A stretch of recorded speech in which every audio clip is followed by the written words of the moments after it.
la sola posibilidad, el solo pensamiento, la sola idea de que él pudiera morirse. Todo el tiempo está pensando en que se puede morir y en que si lo deja se va a morir. Es así que constantemente cuando está en estos periodos de abstinencia, donde está sufriendo, por ejemplo, incluso también en los de recaída, tiene que ir a ver, a constatar que el padre sigue respirando, porque su temor constante permanente es que se va a morir. Cuando finalmente muere, algo de lo que no se puede perdonar, además de no haberlo podido salvar, es el hecho de haber deseado su muerte, evidentemente, porque inconscientemente, en el fondo, ella esperaba que se muriera. Era un padre también muy controlado, que la monitoreaba, digamos, constantemente. O sea, este control era mutuo, la iba a dejar a la escuela, en fin, la tenía hasta cierto punto restringida, y eso a ella le cerraba cierto margen de acción. Ella no podía liberarse todo lo que quería por esta vigilancia estrecha del padre. Cuando él muere, entonces entra en esta liberación, y una de las ambivalencias que hacen muy difícil la resolución del duelo es el hecho de que ella haya deseado su muerte. Cuando finalmente muere, ella empieza a hacer cosas que no hacía antes, lo cual le acarrea culpa, por supuesto, como tener novios, tener una vida sexual activa. Ella tiene una educación religiosa desde la infancia, muy rígida, muy estricta, muy severa, y eso acrecenta la culpa, por supuesto. El hecho de que ella tenga varias parejas sexuales, haya dejado de ser virgen, este tipo de cosas le acarrean culpa. Entonces, parte de lo que ha venido trabajando en este lapso ha sido justamente la posibilidad de elaborar el duelo por la muerte de su padre, asumir la imposibilidad que implica el hecho de tener que salvarlo, de rescatarlo, y esta parte de la que hablábamos, de confrontarse con la falta, con la castración, con el límite. Es una paciente que, por ejemplo, a mí todo el tiempo me pide garantías. Me dice, es que yo necesito saber que si sigo viniendo, esto va a tener, va a tener éxito, va a servir para algo. Yo voy a poder procesar mi duelo, liberarme de ese dolor, pero necesito saber que sí es posible, ¿no? Que eso es posible. Entonces, y eso lo transfiere a muchísimas otras cosas, digamos, lo hace síntoma. Por ejemplo, en su relación con el dinero. A mí me pide factura cada mes, es una forma de pedirme garantía. Y su relación con el dinero es como su relación con la sexualidad. Es decir, todo el tiempo está administrando el dinero como administra su libido también, ¿no? Está, por ejemplo, pichicateando, está escatimando su placer sexual, como escatima con su dinero también, como administra su dinero. Ella dice, es que, por ejemplo, si yo me compro una dona en Starbucks, me la voy a comer con culpa, porque en el momento me la voy a comer, pero después me voy a sentir muy culpable por haberme gastado ese dinero. Y no porque no tenga dinero, sí tiene dinero, de hecho tiene ahorrado lo que el padre le dejó por la suma asegurada ella era una de las beneficiarias y entonces tiene una buena cantidad de dinero. Pero el hecho de gastar ese dinero implica para ella un monto importante de cuidado. Entonces, en buena medida lo que hemos estado trabajando tiene que ver con lo que decía yo al final: hacerse responsable de su propio gozo. ¿Eso qué significa? A veces llega, por ejemplo, y me pide permiso para hacer ciertas cosas. Dice, es que no sé si tiene varias parejas sexuales al mismo tiempo. Le cuesta mucho trabajo consolidar las relaciones. Entonces, llega, por ejemplo, a ver si puede salir con más de uno o puede tener relaciones con más de uno. ¿Qué implicaciones tiene eso? ¿No? El hecho de que ella pueda responsabilizarse, digamos, de su propio gozo, tiene que ver con que pueda asumir las consecuencias de sus actos. Y en esa medida ha dejado de ser, digamos, la hija del padre, porque aun cuando él está muerto, el padre muerto pesa mucho más que el padre vivo. Esta culpa, esta obediencia, esta necesidad de cuidarlo, de ser la pareja del padre, porque además les platico un poco acerca de la historia familiar. La madre abandona el barco, así lo dice ella en más de una ocasión, deja el barco y el barco se hunde con todo el capital. A la madre dice, ahí se ve, deja al papá y a los 3 hermanos y se va.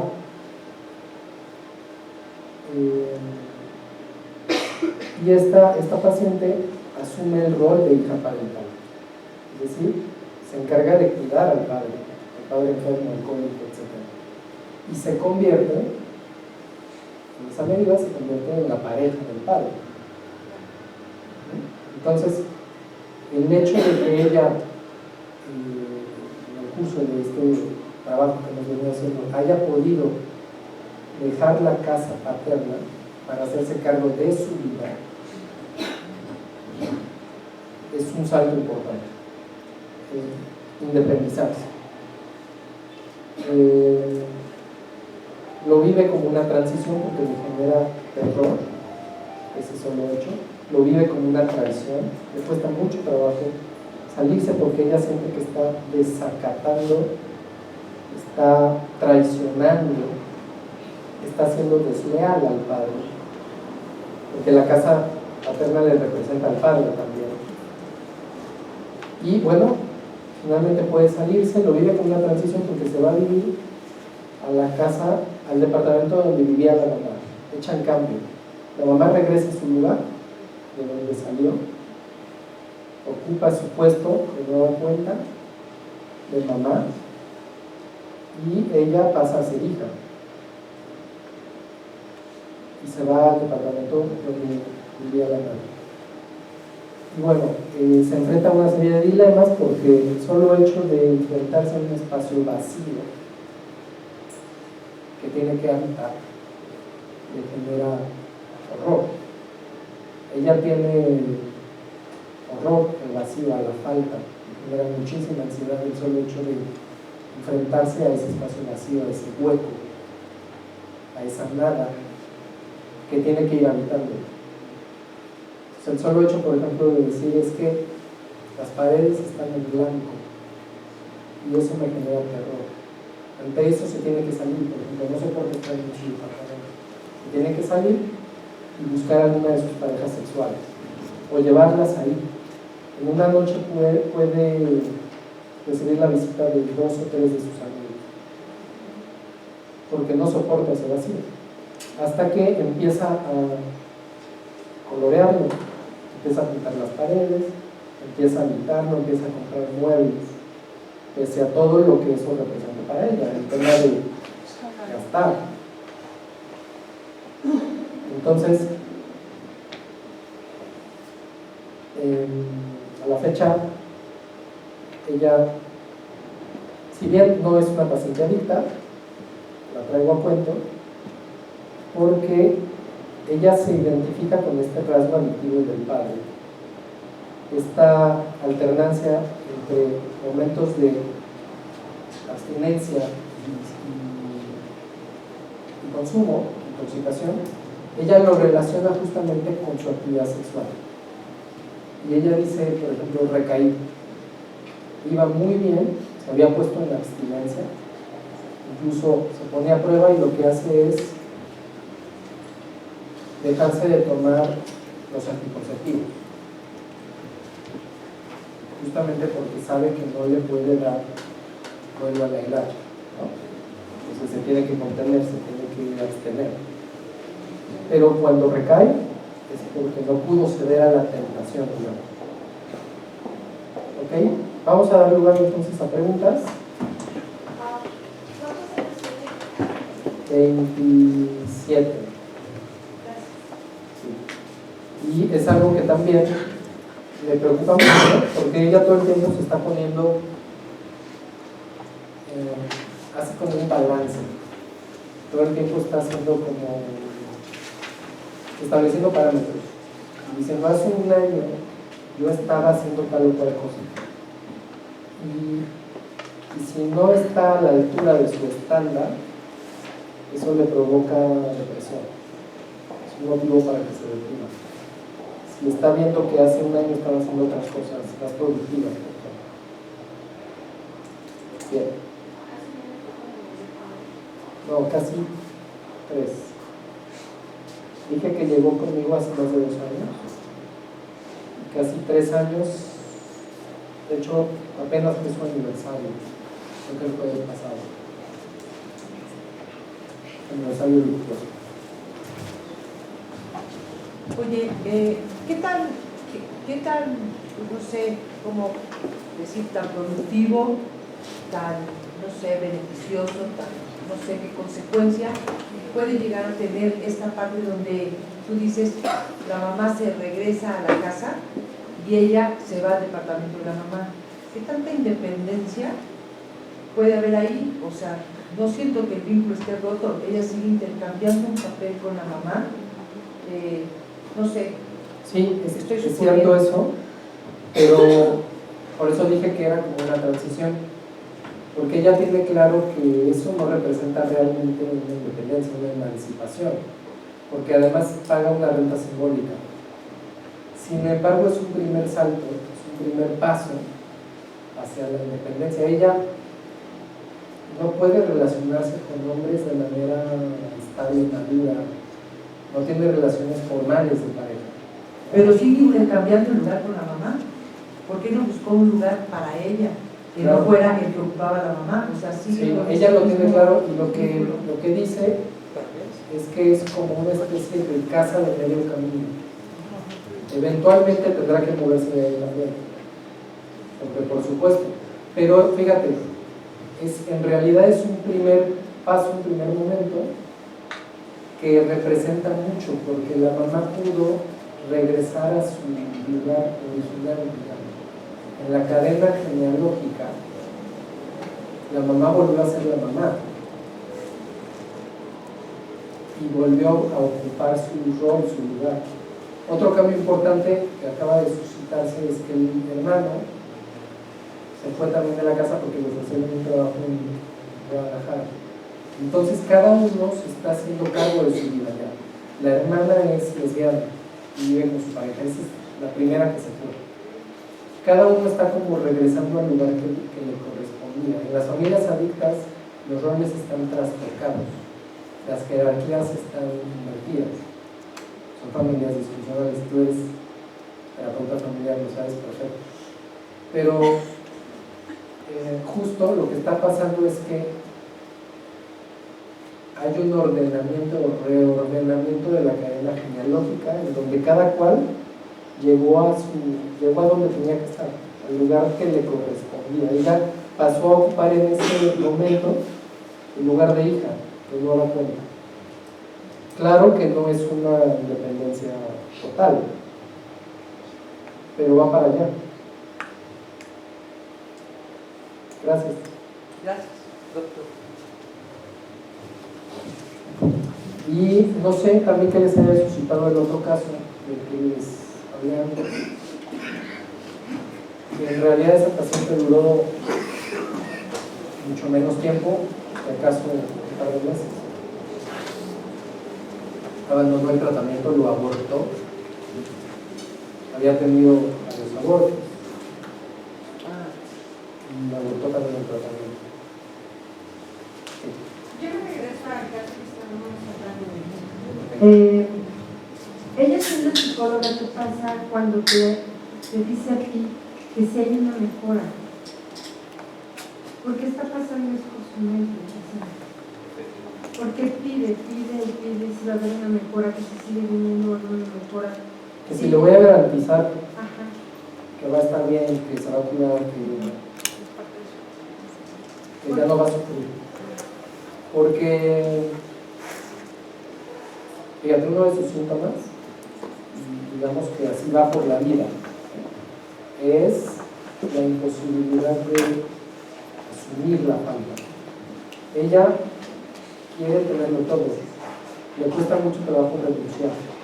Haz de cuenta que le ofrecen un trabajo, pero ella ya está trabajando, o sea, le piden otro encargo, le asignan otra encomienda. Y es muy difícil decir que no. Entonces, aun cuando se sature y eso le implique estrés, prefiere eso antes de renunciar a lo que quiere. Vive como una sensación de escasez todo el día. Y lo que dice es que si lo dejo, ¿con qué me quedo después? Tengo que aprovechar ahorita mientras sale, porque después quién sabe. Que era toda la idea en la que vivía cuando llegó a su papá. Vivían así, como esa sensación de... El padre era un acumulador, por ejemplo.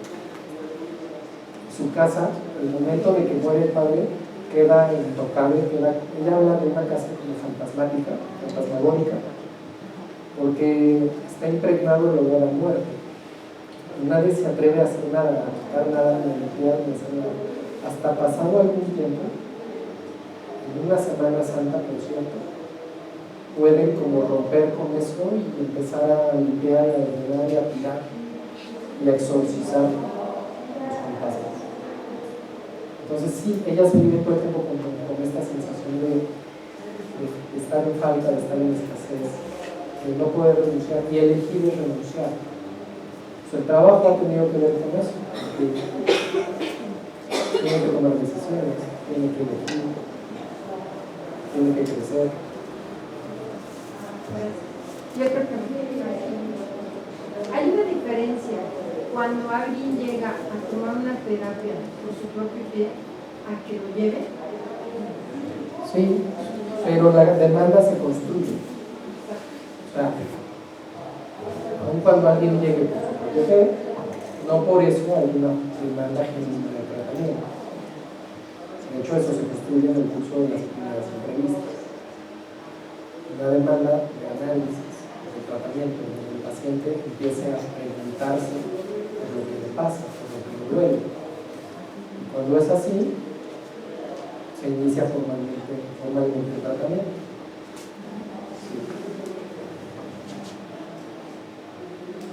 Yo tengo una pregunta. Está como muy bien como relacionado lo que es lo económico con lo sexual. Este último caso, nos estabas hablando hace rato que es una persona que se limita mucho en sus gastos o que le generan mucha culpa. O sea, tal vez no se limite, pero sí le generan muchísima culpa. Esto, con lo último que nos dijiste ahorita, que tiene esa como mentalidad de que si no lo aprovecho ahorita, puede que no tenga esa oportunidad de volverlo a tener. ¿Esto tú cómo lo podrías relacionar con lo sexual? Porque ella, al dar pauta, cede al deseo, cede a toda esta parte de vivir su sexualidad, pero ¿hay culpa en ella? cuando está como todo este violencia sexual con diferentes parejas, o sea, cuando no hay estabilidad emocional con alguna, ¿y cómo lo relacionarías con lo económico y cómo vive este sentimiento de culpa? Sí. Voy a hablar de otro pasaje de la historia. Justo cuando muere el padre, que ella puede como apropiarse de su cuerpo, de su sexualidad, que hasta ese momento le había costado tanto trabajo, porque además está todo el tema de la religión, del castigo, de la culpa. Ella tiene un novio que está en Saltillo, trabajando. Y un buen día, ella decide ir a verlo. Así, de un viaje relámpago, de ida y vuelta, creo que el mismo día se regresa, una cosa así. Pero ese acto, que también es de liberación, digamos, a partir de la muerte del padre, que son cosas que ella antes no había podido hacer de broma, implica un salto. Una intervención que yo hago, por ejemplo, cuando habla de eso, es, le digo que dio el saltillo. Dio el saltillo hacia su liberación, hacia su apropiación de su deseo, de su cuerpo. Y así ha ido haciendo cosas. Otra cosa que pudo hacer es, por ejemplo, operarse la nariz y los ojos. Ella siempre se había percibido como que tenía una nariz deforme, chueca, fea, que no le gustaba, y ella quería operársela, hacerse cirugía, pero estaba todo este tema de no, es muy caro, no voy a despilfarrar en eso, es vanidad, es narcisismo, en fin, un buen día va y se opera la nariz. Claro, con todo lo que eso implica, o sea, lo trabajó, no sé, todo el tiempo que duró eso. Y también se logra hacer una operación de los ojos que es preventiva, ¿no? Para evitar que una enfermedad derive en otra cosa. Pero implica hacer uso de sus recursos, de su dinero, de su economía individual en su cuerpo, apropiarse de su cuerpo, de su deseo, de su sexualidad. Y así como eso, ha hecho varias cosas. Por ejemplo, después de la muerte del padre, se compra un coche y maneja, cosa que le daba terror porque el papá la llevaba a todos lados. O sea, el solo hecho de comprarse un coche y manejar, para ella es como manejar su vida, como apropiarse de su vida y empezar a conducir su vida. Ahora que se fue a Guadalajara con su mamá y sus hermanos para dejar al hermano que se queda allá a trabajar, por primera vez hizo algo que siempre había querido pero no se había atrevido, que era manejar en carretera. Entonces ha hecho cosas como esto que han ido haciendo que se apropie de su deseo cada vez con menos culpa, ¿no? Claro que sigue sin poder renunciar a muchas cosas. Por ejemplo, le acaban de invitar a una boda a Canadá y dice, pues yo tengo el dinero, yo podría ir sin problemas, pero pienso que estoy gastando en algo que no debería. Porque además recuerda que el dinero que tiene en el fondo es lo que le dio el papá. Entonces, finalmente compró el boleto y ya se va, ya tiene fecha de ida y de vuelta. Sin embargo, lo hizo de tal forma que pueda regresar para ir a un concierto porque ya tenía el boleto. O sea, no puede renunciar a eso. Ella dice, si me encanta Canadá y me quiero quedar, ya no voy a poder porque ya delimité mi fecha de llegada. Pude haber renunciado a eso y generar mi boleto abierto, pero no pude hacer eso. Pero bueno, dentro de todo ha podido hacer muchas cosas. También hace algún tiempo una amiga me invitó a una boda a la India y se compró su boleto a la India y se fue a la India. Cosas que antes hubieran resultado impensables. Hizo eso como una búsqueda de compromiso, no de tratar de llegar al compromiso tal cual, no de una boda. ¿Cómo? Que suena como tratar de llegar a un compromiso de una boda tal cual, como si ella buscase eso. No sé si... Sí, Claro, no es casual que sean bodas a lo que le invitan. A mí, más bien, me ha sonado que son viajes iniciáticos, en donde ella puede conocerse, puede experimentar, puede hacer cosas que antes no hacía, puede romper sus tabús, puede descubrirse. ¿Toda adicción le da culpa a las personas o realmente no se dan cuenta en algunas ocasiones? Bueno, el componente culpígeno de la adicción es muy fuerte. Freud decía que la adicción primigenia, la adicción primordial, la protoadicción, era la masturbación. Y todas las demás adicciones eran subrogados y sustitutos de aquella. Y la primera de las primeras interpretaciones que hace de la adicción es esa: por vía de autocastigo. Es decir, el adicto se droga en un intento de autocastigarse. Así como tiene un artículo que se llama Los que delinquen por conciencia de culpa, Freud tiene un artículo que se llama Los que delinquen por conciencia de culpa, y ahí dice que la culpa precede al ilícito. O sea, porque somos culpables es que pecamos, no al revés. ¿Y de qué somos culpables? La culpa, el pecado original. Freud habla de que los crímenes fundantes de la humanidad son el parricidio, el incesto y la autoprofagia. Y hay una necesidad de expiación que hace que delincamos o pequemos para expiar esa culpa. En esa medida hay quien habla de los que se drogan por conciencia de culpa, para expiar una culpa. Y eso acrecenta la culpa y hace que se vuelvan a drogar, y así sucesivamente. Y es un círculo vicioso. Es una lectura, pero se constata mucho con la realidad.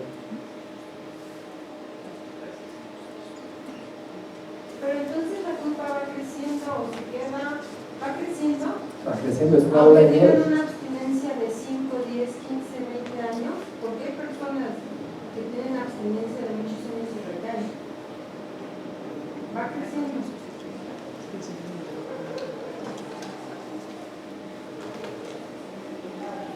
Sí. Se dice que el alcohol es superyolítico, porque el superyo es soluble en alcohol.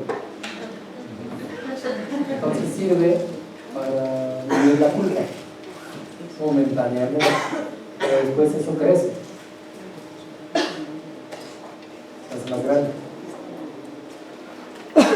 Y el superyo, que es una instancia obscena y feroz, decía Lacan, se ensaña contra el yo. Un superyo sádico mordaz se ensaña contra un yo masoquista y débil. Como cuando se dice, me carcome la conciencia. ¿Has oído eso? Me remueve la conciencia. Imagínate el superyo carcomiendo, el superyo remordiendo.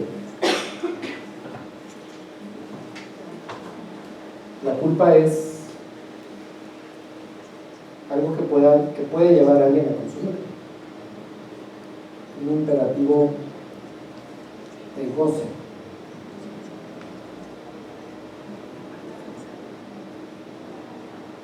Por eso los tratamientos por vía de lo punitivo, del castigo, de la sanción, los tratamientos aversivos, no funcionan. Generan el efecto contrario, pues.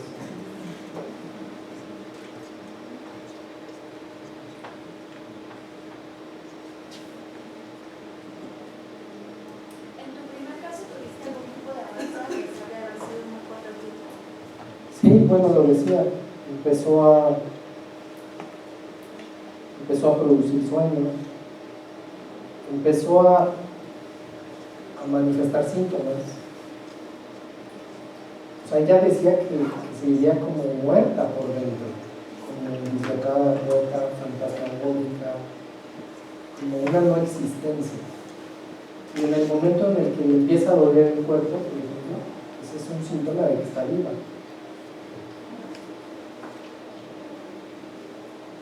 Entonces, en ese momento es en el que implantas la falta, como dices, ¿Sí? allá ya siente que existe. Exacto.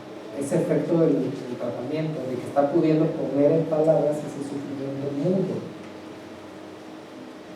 Esa mudez pulsional, digamos, que impera, que es la pulsión humana, que la ronda. Ella habla de que todo a su alrededor está muerto, de que ella es como portadora de la muerte. Incluso vaticina la muerte de la mamá y la suya propia. Dice, en un futuro no muy lejano, ella se va a morir. De hecho, esperaba que en cualquier momento le hablaran y le dijeran, ya se mató. Era la que seguía. Había una especie como de cadenita, de cadena, ¿no? Catastrófica, donde la que seguía era ella y la mamá, por la culpa también. Acuérdate que ella deseaba la muerte del hermano y del papá. El papá se suicidó y el hermano se mató en un accidente de moto, que puede leerse como un suicidio también. Y hasta dijo, maldita suerte, porque yo debía haberlos matado, se me adelantaron. Sí, ahí era muy difícil. Y el abandonar es como una recaída. ¿Cómo? El que haya abandonado es una recaída. Sí. Creo que se despidió. Creo que dijo que volvería. Ya no volvió. Pero, o sea, no abandonó así de que ya no regresó, no. Se despidió. Pues no sabemos, a lo mejor está bien.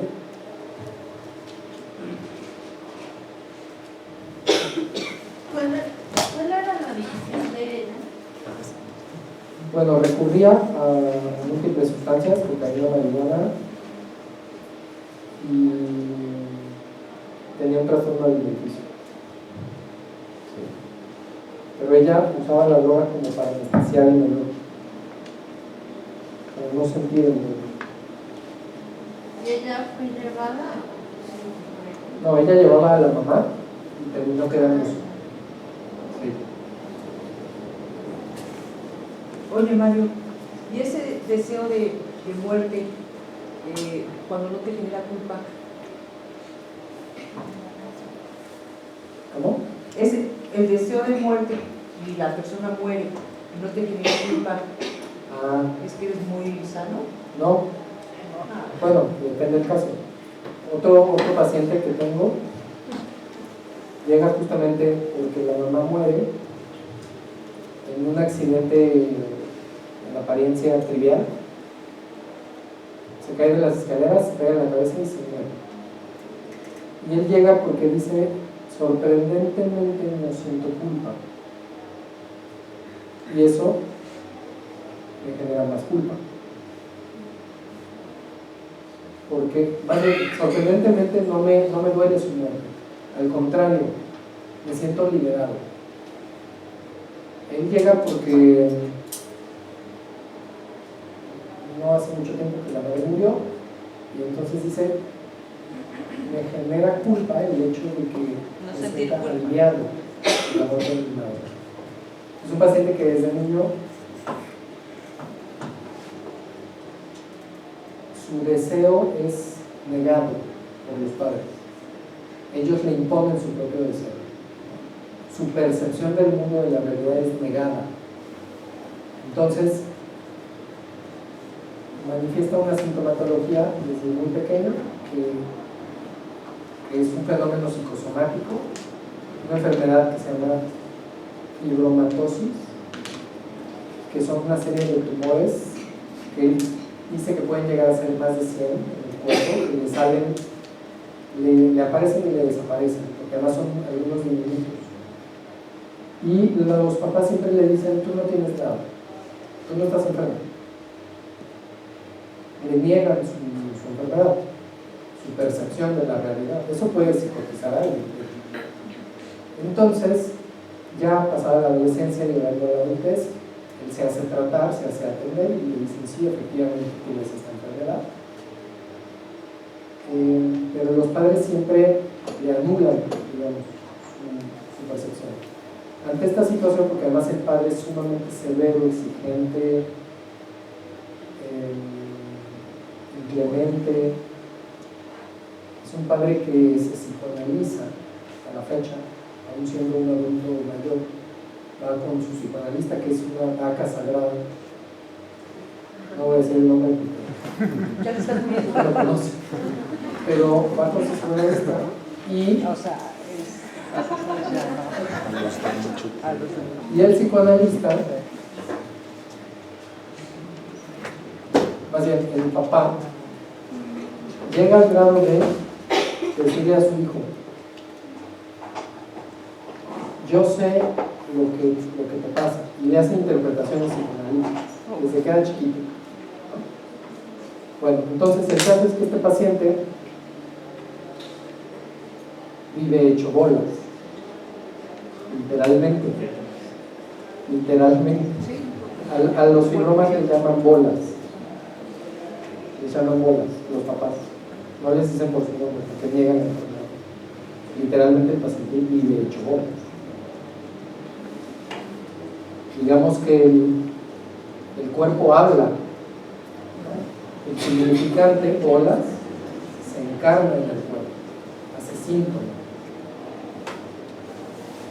Y cuando muere la mamá y él dice: me siento liberado, yo le digo algo así como: te falta la porque cualidad. dice, siento como si se me hubiera caído, se me hubieran quitado, le digo, un fibroma, y dice: sí, muchas bolas encima. Pero todavía le quedan otras, ¿no? Falta Sí, el papá. el papá todavía vive, sobrevive, y la relación con él es muy tiránica, porque es una relación como de castigo, una relación más